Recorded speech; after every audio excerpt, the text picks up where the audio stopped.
Bonjour, ça fait très longtemps que je vous ai pas fait de vidéo, je suis désolée.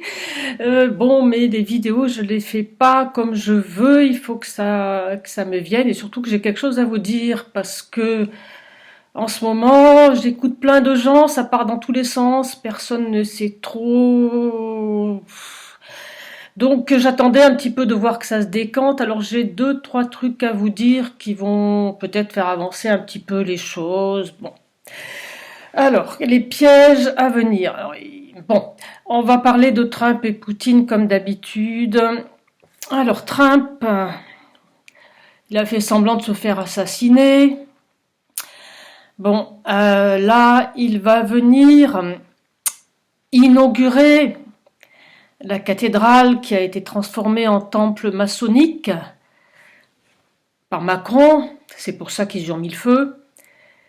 Et il a dit que Macron avait fait une belle restauration, donc c'était bien, après que cette pauvre cathédrale ait malencontreusement été victime d'un incendie. Donc pour moi, Trump, il est du côté des mauvais, clairement. Alors pourquoi je pense que Poutine n'est pas du côté des mauvais? C'est très simple, parce qu'il n'y a pas de guerre. Mais j'en suis pas sûre. C'est peut-être encore une arnaque. Je m'explique. Poutine, il a déclaré la guerre à l'Ukraine, pas à la France ni aux USA. Or, les USA, comme la France, ont décidé d'autoriser l'Ukraine à utiliser des bombes françaises ou USA-yen et de s'en servir pour les envoyer sur la gueule des Russes. C'est-à-dire que c'est nos bombes qui vont être envoyées en Russie avec nos systèmes de guidage, etc. C'est-à-dire que ça revient à une déclaration de guerre. La France a déclaré la guerre à la Russie. La Russie a déclaré la guerre à l'Ukraine, je répète, pas à la France ni aux USA, d'accord? Donc c'est une déclaration de guerre de la France, de la part de la France et de la part des USA. Or, Poutine ne nous a toujours pas envoyé de bombes sur la gueule. Alors j'ai tendance à me dire que peut-être qu'il est du bon côté, mais j'en suis pas sûre du tout. Ouais, j'en suis pas sûre du tout. Alors voilà ce que j'ai trouvé qui fait un petit peu avancer les choses sur je sais plus quelle vidéo, j'écoute tellement de gens. Bon, je sais plus qui a dit ça, mais quelque chose d'intelligent. Ils nous ont tous dit le nouvel ordre mondial, vous l'aurez que ça vous plaise ou pas. Or si vous réfléchissez bien, l'OTAN, Biden, Macron et compagnie. Ça, c'est l'ancien ordre mondial. C'est celui dans lequel on est tout de suite. C'est l'ancien. C'est l'ancien. Et il nous explique qu'on va aller vers le nouveau. Donc c'est peut-être ça le piège. C'est-à-dire que le nouvel ordre mondial, ça serait justement Poutine, et Xi Jinping et compagnie. Vous voyez ce que je veux dire? C'est-à-dire que l'OTAN, l'Europe, tout ça, c'est en train de se casser la gueule, on le voit bien. Biden et Macron, et tous ces gens-là, on dirait qu'ils font exprès de se rendre impopulaires. Et s'ils voulaient faire exprès, ils s'y prendraient pas autrement. Biden, on le voit tripoter une gamine devant une caméra. Ils le font tous, mais généralement, ils le font pas devant une caméra. Voilà, Macron, il fait tout ce qu'il peut pour être détesté par tous les Français. Je veux dire, même le dernier des abrutis, je vois pas qui peut encore apprécier Macron. Enfin, c'est bon, voilà.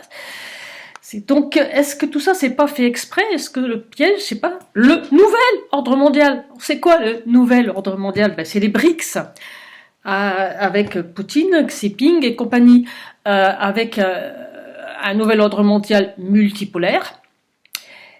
Et enfin, vous voyez bien qu'il est partout, Poutine. Maintenant, les Chinois et les Russes et compagnie, ils sont en Chine, ils sont, pardon, en Afrique, ils sont partout. Et c'est en train de prendre énormément d'ampleur. Alors, chez eux, il n'y a pas de wokisme, enfin, il n'y a pas de trans, quoi. Voilà. Et apparemment, les hommes se comportent comme des hommes. C'est-à-dire que quand on voit ça de l'extérieur, on se dit « Ah, ça va être vachement bien, un nouvel ordre... » Enfin, un ordre multipolaire, tout ça. Puis quand on voit Poutine, il a une autre gueule que la cage aux folles, quoi.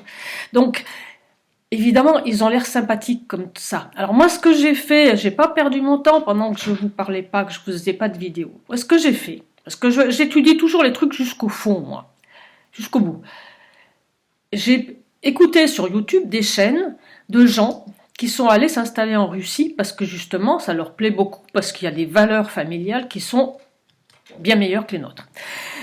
Et j'ai suivi 2 chaînes en particulier. Une chaîne qui s'appelle le Prussien. Non, le Frussien. Le Frussien avec un F. Le Frussien comme Prussien, mais il a mis un F à la place du P parce qu'il est français. Ce monsieur, il est à Moscou. Il a épousé une Russe et il est chef d'entreprise. Puis il y a une autre chaîne que j'ai écoutée, c'est Charles en Russie. Alors même chose. À Moscou, chef d'entreprise et une femme russe. Alors, ils nous expliquent ce qui se passe en Russie. Ils sont assez objectifs, sachant qu'ils ont choisi d'aller en Russie. Donc, ils peuvent pas. Enfin, ils ont une certaine subjectivité. Ils sont contents d'être en Russie. On est bien d'accord. Ils sont contents d'être en Russie. Et on est bien d'accord. Ils sont pas fauchés. Ils sont pas au fond de la campagne. Et ils ont pas eu trop de mal à aller en Russie parce qu'ils avaient épousé une femme russe. Alors, ils expliquent ce qui se passe. Hein. Donc, il y a des choses très, très, très intéressantes. Les hommes se comportent comme des hommes, les femmes comme des femmes. Les femmes sont respectées, elles s'occupent des gamins, elles passent pas leur temps à bosser, quand elles peuvent. Hein. Je parle de femmes d'entrepreneurs. Bon. Et il n'y a pas de wokisme, évidemment. Il y a d'autres choses qui marchent très bien, comme le système de santé qui marche normalement. Hein, parce que normalement, quand on a besoin d'un gynéco, on devra en trouver un le lendemain. Et puis quand on a besoin d'un opticien, d'un ophtalmo, on devra en trouver un dans les 15 jours. Normalement. Il paraît aussi que les banques ne fliquent pas leurs clients. C'est-à-dire qu'on va à la banque, on dit je vais retirer 50 000 euros, on vous les donne, on ne vous demande pas ce que vous allez en faire. Enfin bref. Voilà, donc il y a des trucs qui ont l'air de bien marcher, hein, ça fait plaisir. Mais il parle de choses, par contre, dont il se réjouit, et qui, moi, ne me plaisent pas du tout. Alors, je vais vous dire ce qui ne me plaît pas. Voilà, ce qui ne me plaît pas. Alors, donc, il y a quelque chose dont ils sont très fiers et dont ils parlent, c'est l'intelligence artificielle. C'est-à-dire qu'en Russie, ils sont dans l'intelligence artificielle à fond. Si je vous raconte ça, c'est parce que je pense très sincèrement qu'on va avoir ce nouvel ordre mondial, donc sur le modèle de la Russie, hein, que la Russie, ça va être le leader demain. La Russie et la Chine. Donc c'est pour ça que je vous raconte tout ça, c'est ce qui nous attend en quelque sorte, hein, d'accord. Et je pense que c'est ça le piège, voilà. Donc Poutine, très gentil, il présente bien, tout va bien, par rapport à l'autre cinglé, c'est sûr. Bon, et on est d'accord, hein, bon. Voilà, bon, alors, il y a intelligence artificielle à tous les étages. Voilà, on paye avec le téléphone. C'est la monnaie, elle est complètement virtuelle. Là, il n'y a plus de sous, il n'y a plus. Voilà, on paye avec le téléphone. Et ils sont très contents de nous dire qu'en France, on est complètement arriéré à ce sujet-là. Dans une des dernières vidéos de Charles en Russie, je crois, il se promène dans Moscou, dans un endroit très, très, très futuriste, comme un peu la Défense, mais en 10 fois. Alors lui, il dit en 10 fois mieux. Moi, je dis en 10 fois pire, parce que c'est pas mon truc. Mais bon, lui, il aime bien. Et donc, pour livrer des pizzas, il y a des petits robots. Des petits robots qui se promènent dans la rue, comme ça, qui roulent avec des petits trous, avec la pizza dedans. Et puis qui vont livrer aux gens, à condition d'habiter à Moscou, pas au milieu de la forêt, évidemment. Voilà, donc il y a des petits robots qui se baladent, on paye que par téléphone. Voilà, on paye que par téléphone. Tout est informatisé. Donc ça, ils sont très fiers de ça, de nous dire que l'IA, c'est à fond. Donc inutile de vous dire que moi, ça m'ennuie. Hein. Moi, pour info, j'ai toujours pas mis Internet sur mon téléphone. Moi, l'IA, je m'en méfie comme de la peste. C'est pas nous qui nous servons de l'IA, c'est l'IA qui se sert de nous. On est dans Terminator, hein, vous faites pas d'illusions. L'IA, pour l'instant, elle apprend de nous, elle a besoin de tout savoir de nous. Mais elle sait tout. On étale toute notre vie, on se sert d'Internet sans arrêt. Donc elle sait tout de nous. Hein. L'IA, elle écrit vos SMS à votre place quand même. Hein. Ouais, vous écrivez un mot, elle écrit le reste. Bon, quand elle aura fini de bien tout avoir bien, hein, Qu'elle sache bien où on est, ce qu'on fait avec qui, pourquoi, comment, qu'elle aura toutes les données. Et une fois qu'elle aura une source d'énergie, de préférence, qui puisse pas se débrancher, hein, genre lumineuse, nucléaire, ou je sais pas quoi, bah, ce jour-là, on est foutu, hein, elle fera ce qu'elle voudra. Je pense qu'on est déjà gouverné par l'IA. Les gouvernements se servent de l'IA pour gouverner. Bref, donc, on savait déjà pour la Chine, mais la Russie, c'est pareil. IA à tous les étages. Donc ça, c'est très ennuyeux. Ensuite, deuxième chose dont il parle, et il trouve que c'est bien. Et moi, je trouve que c'est pas bien. Voilà ce qui se passe. À Moscou, en tout cas, ils sont contents parce que les magasins sont ouverts très longtemps. Mais quand je dis très longtemps, il y en a qui sont ouverts nuit et jour. 24 heures sur 24. Alors, on peut aussi se faire livrer. Alors, je vous explique. Se faire livrer, par exemple, des médicaments à 2 heures du matin, ça me paraît utile. Parce que, si vous voulez, vous faites venir un médecin à 10 heures du soir parce que vous êtes malade comme un chien, ça sert à rien parce que les médicaments qui vous prescrit, vous pouvez pas les acheter avant le lendemain matin. Et puis moi, je suis seule. Il m'est arrivé d'être bien malade, c'est mes voisins qui sont allés acheter les médicaments. Donc se faire livrer des médocs à 2 heures du mat, c'est utile. Dans la mesure où on a besoin de médocs, hein. C'est encore autre chose. Mais enfin bon, bref. Voilà, désolé. Alors, sinon, le problème c'est qu'il n'y a pas que les pharmacies qui sont ouvertes jusqu'à toute la nuit. À Moscou, il y a des magasins qui sont ouverts toute la nuit, tous les magasins, c'est-à-dire des magasins de chaussettes, vous voyez. Si vous avez besoin d'une paire de chaussettes à 4 heures du mat, vous avez oublié de l'acheter, vous pouvez vous la faire livrer à 4 heures du mat. Alors ils trouvent ça très bien. Moi j'appelle ça de l'hypercapitalisme. C'est-à-dire que le problème c'est pas que ce soit ouvert nuit et jour, le problème c'est les pauvres gens qui y travaillent, qui sont pas payés plus cher et qui travaillent la nuit. Et les gens qui y travaillent, c'est pas des gens qui sont riches, et là il y a des femmes. Parce que les femmes, quand elles sont pas riches, elles sont bien obligées de travailler. Donc c'est de l'hypercapitalisme, ça, on a les magasins ouverts nuit et jour. Tout le monde est à votre service nuit et jour. Est-ce qu'on a besoin d'acheter une paire de chaussettes à 2 heures du mat? Bon, voilà. Donc voilà ce qui me gêne un peu, moi. C'est-à-dire que je pense que, voilà, ce que j'ai cru comprendre, c'est que le nouvel ordre mondial, c'est le nouveau, justement. C'est-à-dire que ça sert à rien de s'exciter après l'ancien qui va s'effondrer. Le piège, c'est le nouveau. Le nouvel ordre mondial, c'est-à-dire Poutine, Xi Jinping et compagnie. Ça va être multipolaire. Alors ils vont laisser tomber le wokisme pendant un moment, mais ça reviendra. Alors tant qu'on y est, tout le monde s'excite pour savoir qui est un homme transformé en femme et qui est une femme transformée en homme. Je vais vous dire le fond de ma pensée. Tous. Je sais que c'est difficile à voir, mais à mon avis, tous. Je pense que voilà, tout ce qui est au show business, machin, tout, sportif, machin, et évidemment tous les politiciens, à un certain niveau, tous. Alors je pense, mais c'est pas pour le plaisir de faire des ragots. Je pense que Poutine et Trump sont des femmes. Ça serait pas plus mal, hein. Après tout, où est le problème? Bon, mais ça c'est... Alors, qu'est-ce qui nous attend dans le nouvel ordre mondial? Donc, les BRICS, monde multipolaire, IA à gogo, monnaie numérique, ville de 15 minutes, etc., etc., etc. Et hypercapitalisme, on travaille la nuit, le jour, le printemps, l'été, on travaille le dimanche, il n'y a plus rien, il n'y a plus... Allez hop, c'est open bar.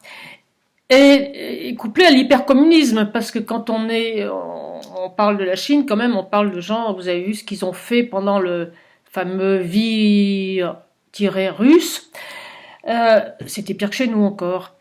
Donc c'est peut-être ça le piège. C'est-à-dire, ils nous ont bien dit qu'on allait vers le nouvel ordre mondial, ils n'ont pas dit l'ancien. C'est peut-être ça, le nouvel ordre mondial, c'est peut-être ça le piège. Enfin bref. De toute façon, vous pouvez compter sur moi, que quoi qu'il arrive, moi je serai toujours dans l'opposition, je serai toujours contre. Hein. Voilà, je ne veux pas me laisser avoir. Bon, deuxième piège. J'ai vu ça récemment, mais ça me paraît pas idiot. Parce que bon, ils n'arrivent pas à faire la guerre. Malgré tout, je ne sais pas ce qui se passe avec cette guerre. Si Poutine est dans le même camp, pourquoi ils font pas la guerre depuis le temps que peut-être ça va venir? J'en sais rien, on verra. Bon, par contre... Ça serait bien que Trump se fasse assassiner pendant qu'il est en train d'inaugurer le temple franc-maçon là en centre de Paris. Comme ça ferait une guerre civile aux USA. Ouais, ça serait bien ça. Sinon, ce qu'ils ont prévu, je viens de voir ça, hein, c'est pas impossible. Parce qu'on se demandait le pourquoi du comment de ce qui s'est passé il y a 4 ans. Là. C'est il y a 4 ans maintenant, 2020, c'était il y a 4 ans. C'est quoi le but? C'est une répétition générale, mais de quoi? Alors, ils vont pas nous balancer à notre vie-russe, mais apparemment, une invasion extraterrestre. Alors, vous allez me dire, oui, c'est le projet Bluebeam. Oui, mais ils l'ont amélioré. Ils l'ont amélioré. Donc, ça serait une invasion extraterrestre avec des méchants extraterrestres. Bon, ça, la propagande New Age, etc., tous les films, ça nous a bien... Hein. Donc, alors, juste pour info, il n'y a pas de gens qui habitent sur d'autres planètes parce qu'il n'y a pas de planète, parce qu'on n'est pas sur une planète. Voilà, ça j'ai déjà dû le dire, mais bon, pour les gens qui arrivent maintenant, donc d'où ils viendraient. Bon, ça marche pas comme ça, c'est pas fait comme ça, le monde n'est pas fait comme ça. Il n'y a pas de planète, de machin, tout ça, il n'y a pas. Bref, enfin bref, il y aurait une invention extraterrestre, et alors l'idée, c'est que ces extraterrestres, non seulement ils sont méchants, mais ils sont porteurs de vie-russe, vous voyez un peu le truc? Et du coup, ils risquent de nous les filer. Donc du coup, confinement, et du coup, picouse. Et voilà. Donc ça, je viens de trouver. Donc, s'il y a une invasion extraterrestre, je veux juste vous dire une chose, il n'y a pas d'extraterrestre. Voilà, pour que donc paniquez pas, c'est pas possible. Voilà. Bon, d'autre part, si les BRICS prennent le pouvoir, on aura l'impression que c'est mieux au début, mais c'est pas sûr que ça soit mieux. C'est peut-être ça le piège. Voilà, c'est ça que je voulais vous dire. Voilà, mais bon, alors maintenant, je vais vous raconter des trucs qui m'énervent. C'est pas des trucs, mais bon, ça m'énerve. Parce que ça sert à rien de s'exciter. De toute façon, on va voir ce qui se passe. Et de toute façon, restez calme. Voilà, globalement. Et ne marchez pas dans leur truc. Bon, alors, on va parler... Je voulais faire une vidéo que j'aurais intitulée « La poubelle et le papillon ». Alors, on va parler de poubelle et de papillon.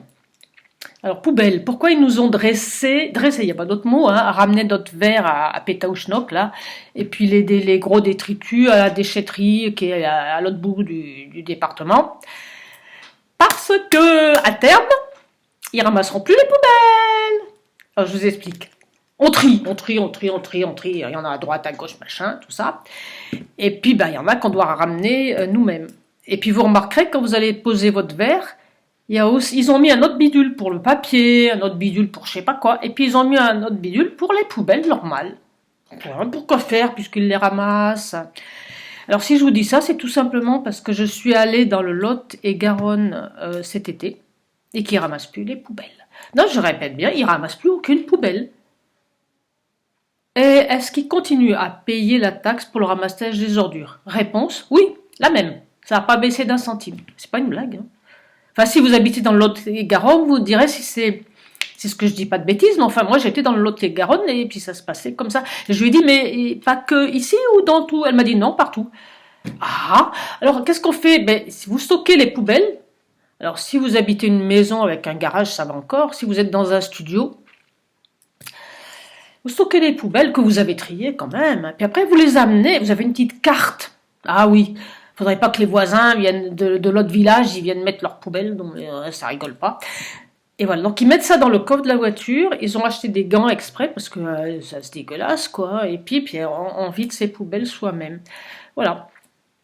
Sinon, en Ile-de-France, ils voulaient que ça soit ramassé par des camions automatiques. Enfin, l'idée, c'est toujours d'enlever les gens, hein, et de mettre des robots à la place. Donc, alors, ils voulaient que ça soit enlevé par des robots, par un camion automatique. Alors, ils avaient mis des puces dans les poubelles, qui discutaient avec le camion, je suppose. Il fallait les ranger, ils avaient mis des traits blancs par terre, il fallait les mettre dans un sens, à tel endroit, et il fallait que le couvert qui soit fermé, pas ouvert, pas fermé à moitié, oh là là, le bordel. Et enfin bon, vous voyez un peu la police des poubelles, donc ça c'est demain, Soit on ramène tout seul nos poubelles, on se démerde. Bientôt pour la poste, on emmènera tout seul nos lettres. Bah oui, ça va venir aussi. L'idée, c'est qu'il n'y a plus de service public, vous avez compris, hein, le service public, c'était un piège, vous savez, un piège. Puis maintenant, il n'y a plus de service. Il y a un piège, il y a un piège. Un piège, vous avez un piège à souris, la souris, elle bouffe le fromage, puis après, le piège, clac, il se referme.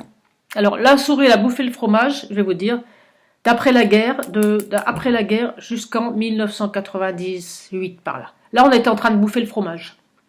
Et à partir de 2000-2001, 11 septembre 2001, là, voilà. C'est pas que c'était mieux avant. C'est qu'on était dans le piège, mais on ne savait pas encore. On était en train de bouffer le fromage. Voilà. Ça, c'est un petit aparté. Qu'est-ce que je voulais dire à propos des poubelles? Oui, donc les poubelles, oui, donc soit on les amène nous-mêmes, soit on a un espèce de camion automatique. Et alors là, ça va être vraiment. Il n'y arrivera pas, évidemment. Ça va être. Puis il y aura la police des poubelles, puis il faudra mettre une puce sur la poubelle, une carte, et puis fermer la poubelle pour que le voisin il mette passer. Oh là là, je vous dis pas. Bon, et puis encore, qu'est-ce que je voulais vous. Alors ça, c'est l'histoire de la poubelle. Alors maintenant, le papillon. Alors là, c'est la démonstration factuelle d'une manipulation mentale perpétrée par des pervers narcissiques. Les gens qui nous gouvernent partout, hein, tout le temps, partout, hein, c'est tous des pervers narcissiques. Avant, on appelait ça des démons. C'est la même chose. Alors, manipulation mentale. Je vous explique. Alors, moi j'habite dans le Morbihan, hein, maintenant. Auray, une petite commune, elle a une piscine chauffée. Piscine municipale chauffée, jusqu'à présent tout va bien. Au lieu de foutre de l'essence, du pétrole, du machin, du gasoil dedans pour la chauffer. Hein, le gasoil, pour info, le pétrole, pour info, il y en a autant qu'on en veut, contrairement à ce qu'on nous dit. Et c'est moche, ça pue, donc ça manque à personne. Et bien au lieu de mettre du gasoil, ils mettent du bois. Et ils vous disent que c'est écolo, c'est pas écolo. Ce qui serait écolo, c'est d'utiliser le pétrole. Mettre du bois, ça veut dire couper des arbres. Alors les arbres, pour information, c'est des machines à absorber le CO2 et à recracher de l'oxygène, les arbres. Et ça met 50 ans à pousser, les arbres. Ok? Bon. Donc ils mettent du bois pour chauffer leur piscine. C'est censé être écolo, c'est le contraire de l'écologie, bien entendu. Mais c'est pas fini. Le bois, on le trouve où? Eh ben, sur la commune là où j'habite, par exemple. Alors, sur la commune là où j'habite, je suis arrivée. Il y avait une forêt de pins derrière moi, là. Une forêt de pins devant moi, derrière les maisons. D'accord? Donc, la forêt de pins derrière moi, en une matinée, avec une espèce de machine, ils ont tout pété. Et ils n'ont pas fait des belles planches pour fabriquer des beaux meubles, bien sûr que non. Ils ont des espèces d'appareils qui grignotent et qui broient en même temps. C'est fait très très vite, il y avait 2 personnes. Et au lieu de faire des belles planches, on fait des espèces de sciures et après on fera des meubles Ikea dégueulasses à plein de colle, bien sûr, mais ça va plus vite. Tout le quartier, on a regardé ça, on était à 2 doigts de pleurer. Enfin bon. Et puis ils ont foutu des baraques qui sont au bord de la route. Parce que le Morbihan, ça va devenir la Côte d'Azur. Parce que les Parisiens, ils veulent plus habiter à Paris, donc ils débarquent ici. Moi, je suis pas bretonne, hein. Mais enfin, ça me fait peine. Bon, bref, donc il restait une forêt de l'autre côté. Donc ils se sont dit, bah tiens, on va utiliser les arbres de la forêt pour chauffer la piscine. Mais allez expliquer ça aux gueux. Ouais, on va tomber aux arbres là, pour chauffer la piscine. Ça marche pas, ça. Donc, il y avait une affiche. Et voilà comment c'était tourné, mais le truc, mais monstrueusement malsain, pervers, quoi. Alors, ça commençait comme ça. Les méchants pins sont venus coloniser le Morbihan. Ils sont arrivés, les mecs, non, on va coloniser le Morbihan. Les méchants pins. Alors que c'est endémique du coin, hein. Personne n'a planté des pins. Il y a des pins, c'est comme ça. Bref, comme ça commence bien, et après, il y a un papillon. Un papillon qui s'appelle je sais pas comment, dont personne n'a jamais entendu parler. Et ce pauvre papillon, il pond sur des fleurs. Ok. Et les fleurs, elles peuvent pas pousser s'il y a des pins. Ah ouais, là vous voyez venir le truc. Hein. Donc on va sauver le papillon. Ah, c'est QFD. On va sauver le papillon. Et comment on va faire? Eh bien on va couper au pin.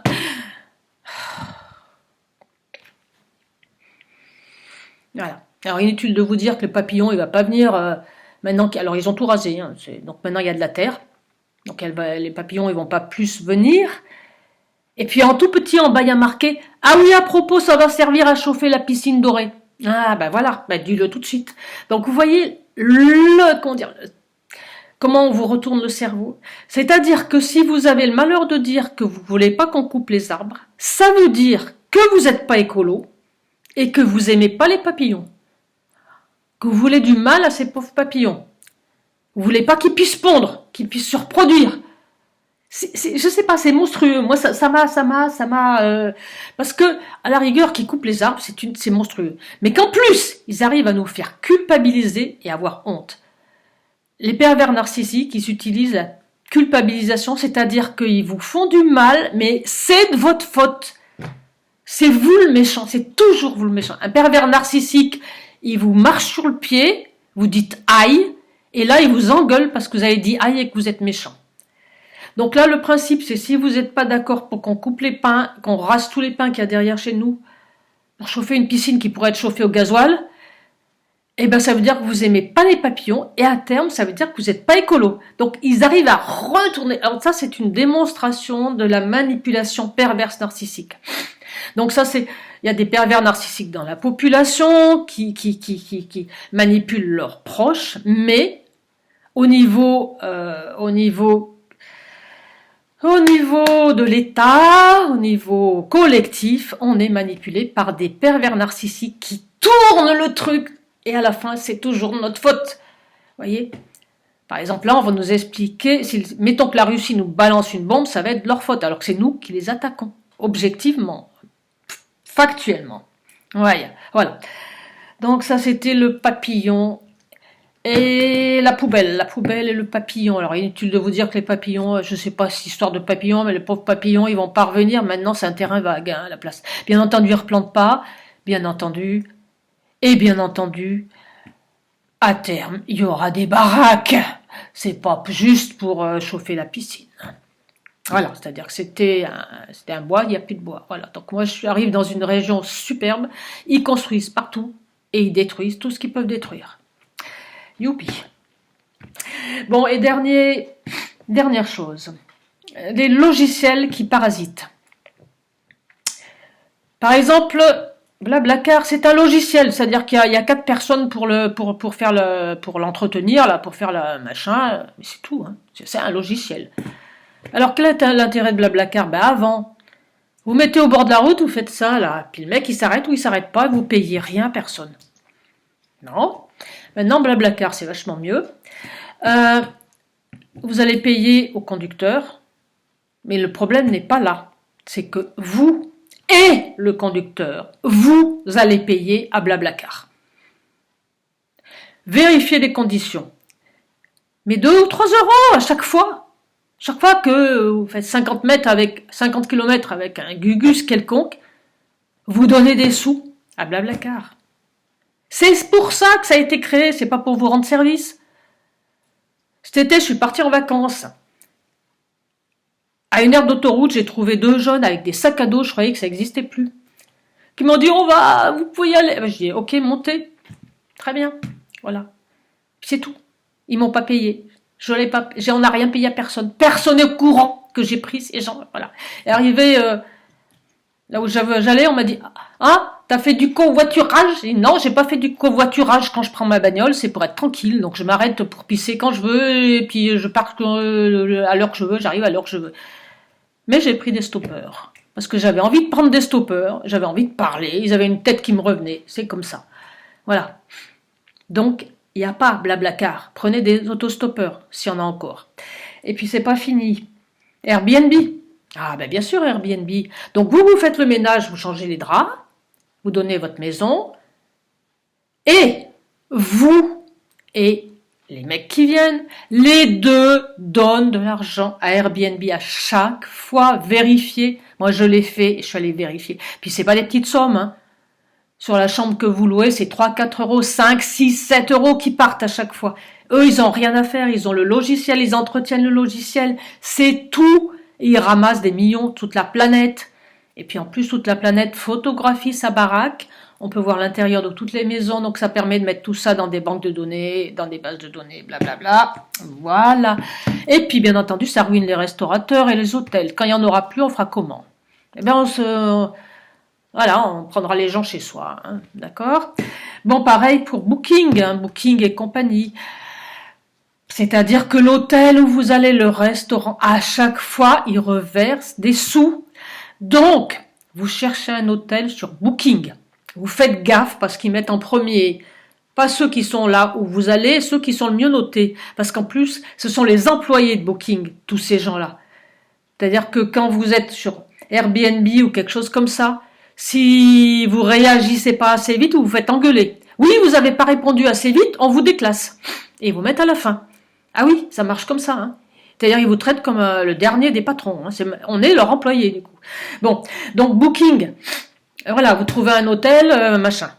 Une fois que vous avez le nom de l'hôtel, vous tapez le nom de l'hôtel sur Google, même sur Google, même si le mec il n'a pas de site internet, il a un téléphone, et vous téléphonez et vous vous arrangez avec eux, ça sera moins cher pour vous, parce que bien entendu ça sera moins cher pour vous. Vous pourrez discuter. Et le mec, enfin l'argent que vous donnez, ça ira dans la poche de l'hôtelier, non pas dans un logiciel, une multinationale. Vous comprenez pas qu'ils ont fait ça dans le seul et unique but de ramasser du fric sans rien foutre, comme d'habitude, c'est leur grand travail. Hein. Et les hôtels ou les restos qui refusent ce genre de truc, ils se font blacklister sur Google, c'est-à-dire qu'ils n'existent plus. C'est-à-dire que c'est une mafia. Et ceux qui répondent pas assez vite ou autre, hein, on les met au fond. J'ai cherché une fois un hôtel, heureusement que je connaissais la région. Normalement, ils vous les donnent du plus près de là où vous voulez aller jusqu'au plus loin.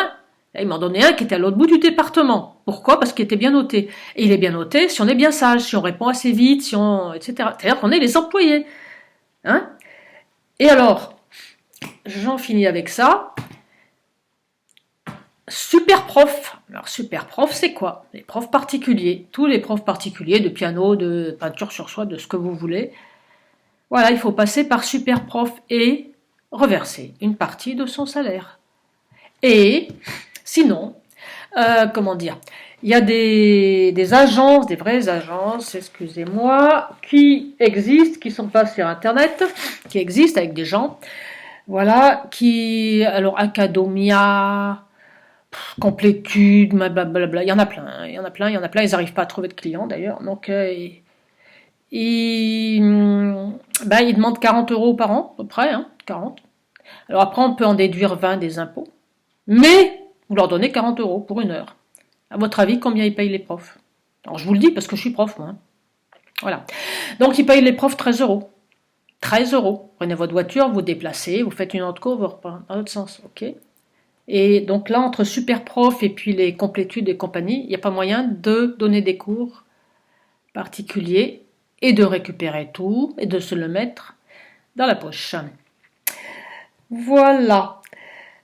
Donc ça, c'est des parasites. Hein. Ce sont des parasites. C'est-à-dire que ça devrait exister, tous ces trucs, mais parfaitement gratuitement. Il faudrait que Internet soit un service public et que tout soit gratuit, sans aucune pub et sans aucun flicage. Vous imaginez un peu comme ça serait merveilleux? Voilà. Alors sinon, si je vous dis ça, c'est parce que justement, je donne des cours. Enfin bon, pour ça, il faut être entre Carnac et Auray. Et avoir des enfants du CP jusqu'à la 5e. Si c'est le cas, vous pouvez toujours me laisser un petit message dans les commentaires. Hein. J'ai pas de site, j'ai rien du tout, j'improvise là. Voilà. Voilà tout ce que je voulais vous raconter. Bon, je vais essayer de vous faire des vidéos un peu plus souvent. Restez calme, quoi qu'il advienne. N'avalez pas leurs mensonges, quoi qu'on vous raconte. Ne vous faites pas trop d'illusions. Pour le sauveur, c'est mal barré. Et alors, normalement, c'est à nous de le faire. Hein.